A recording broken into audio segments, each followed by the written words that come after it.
वफाकी काबीना की जानिब से मंजूरी मिलने के बाद आज वजारत दाखिला ने बाज़ाब्ता तौर के ऊपर नोटिफिकेशन जारी करते हुए तहरीक लब्बैक पाकिस्तान को कलअदम करार दे दिया है। फोर्थ शेड्यूल में नाम भी शामिल कर दिया है और कहा गया है कि इस मरतबा सुप्रीम कोर्ट ऑफ पाकिस्तान में रेफरेंस भेजने की ज़रूरत नहीं है, क्योंकि उनकी जो सरगर्मियाँ थी वो दहशत गर्दाना सरगर्मियाँ थी, उसमें हमने अपने रेलिवेंट लॉज के मुताबिक यही मामला सारा क्लोज कर दिया है।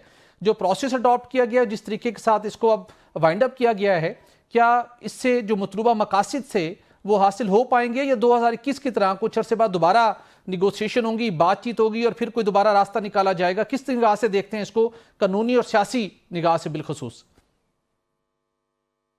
थैंक यू जी भट्टी साहब। सबसे पहली बात तो ये प्रोस्क्राइब्ड ऑर्गेनाइजेशन जो हैं वो तो एंटी टेररिज्म एक्ट में ही की जाती हैं, लेकिन अगर आपने उनका पॉलिटिकल पार्टी का हैसियत ख़त्म करनी है उससे उसके लिए तो फिर आईनी जो तरीक़ेकार है वो आर्टिकल 17(2) में है। वफाकी हुकूमत को 15 दिन के अंदर अंदर जो है रेफरेंस भेजनी और सुप्रीम कोर्ट का फाइनल फैसला जो इस पे आएगा जी। लेकिन अमलन जो है जब आप शेड्यूल में आ जाती है कोई जमात या कोई ग्रोह, तो अमलन तो फिर उनका जो एक्टिविटी है वो ख़त्म हो जाती है। मे बी इससे ये मकसूद हो कि आप टीएलपी से कुछ इस किस्म की बात दोबारा कर लें या उनको जो है पॉलिटिकल लाइमलाइट में रखना है, तो एक उनको जो है बजाय कि एक्सट्रीम पोजीशन ना लें और इस तरह की रखें ताकि बाद में यूज़ किया जा सके। ये एक मकसद हो, लेकिन जो अगर प्रोस्क्राइब्ड ऑर्गेनाइजेशन जो है वो एक एंटी टेररिज्म एक्ट के तहत एक ऑप्शन तो है, लेकिन अगर पॉलिटिकल पार्टी का स्टेटस खत्म करना है तो वो तो फिर, क्योंकि जो पॉलिटिकल पार्टी का स्टेटस खत्म होना उसके पर असरात होते हैं। जो उनके मेंबर्स हैं अगर कोई असेंबलियों में है या पार्लियामेंट में है वो फिर सारे फारिग हो जाते हैं।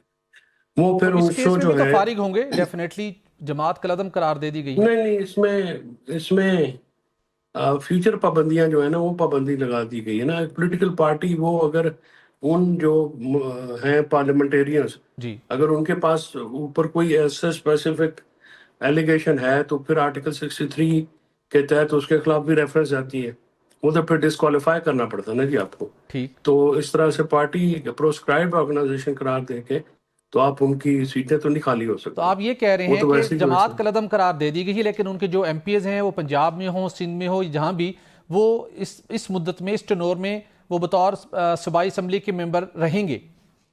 इसको आप इस तरह से समझ लेना कि उनकी अमलन जो जमात की एक्टिविटीज है वो पाबंदी लगा दी गई है। ठीक है। ना उनके दफ्तर खुलेंगे, ना उनके फंड होंगे, ना उनकी कोई ऑर्गेनाइजेशन होगी, ना वो कोई एक्टिविटी कर सकेंगे। ठीक। सो इस हद तक तो उनके ऊपर बैन हो जाता है। लेकिन अगर आपने पार्लियामेंटेरियंस को या इलेक्शन कमीशन में से उनकी हैसियत एज ए सियासी जमात खत्म करनी है तो फिर आपको जो है वो रेफरेंस भेजना पड़ेगा आर्टिकल 17 सब आर्टिकल 2 के तहत। ठीक। चौधरी साहब, जिस तरीके से ये प्रोसीडिंग्स की गई हैं और जिस तरीके से अब हार्ड स्टेट का कंसेप्ट सामने आ रहा है, पाकिस्तान तहरीक इंसाफ जो टीएलपी के साथ इजहार हमदर्दी भी करती रही है, उसके वे ऑफ प्रोटेस्ट के साथ भी खड़ी होती रही है, तो क्या आने वाले दिनों में इसी पैटर्न के ऊपर कोई पीटीआई को भी इस किस्म की मुश्किलात का सामना करना पड़ सकता है, बिलखुसूस पाबंदी से मुतल्लिक? नहीं, ये जो पीटीआई की मैंने 2021 में तो पीटीआई ने भी पाबंदी लगाई थी। उस वक्त इमरान खान साहब ने बिल्कुल इसको प्रोस्क्राइब्ड ऑर्गेनाइजेशन डिक्लेयर किया था। फिर कमर जावेद बाजवा साहब जो हैं वो जनरल कमर जावेद बाजवा बकरी हो गए। उन्होंने फिर कहा जी कि नहीं, उस वक्त की वो जो आईएसआई के चीफ थे फैज हमीद साहब, उन्होंने फिर अपनी ये अपनी कोई, तब आपको पता है एस्टेब्लिशमेंट हमारी जो है हमेशा उनके पॉलिटिकल मोटिव्स तो होते ही हैं, तो उसके लिए उन्होंने दोबारा उनको फिर गारंटीज ली। जो कि ये जो फैसला हुआ है इस फैसले में उन गारंटीज की वॉयलेशन भी एक आंसर है कि जी ये 2017-18 में पहले पिछली हुकूमत नून लीग की जो ठीक। नवाज शरीफ साहब की हुकूमत थी उसके खिलाफ, फिर 2021 और अब 2025, तो एक पैटर्न जो है उनका नजर आता है। अगर ये रेफरेंस नहीं भेजा जा रहा तो ये मसला सियासी बात है। कानूनी तौर पे तो अगर आपने उन पे पाबंदी लगानी है तो ये पाबंदी काफी नहीं है। ये तो फिर जब तक रेफरेंस जाके सुप्रीम कोर्ट का फैसला नहीं आता तब तक वो एज ए पोलिटिकल पार्टी तो एक्टिव रहेंगे। बिल्कुल ठीक।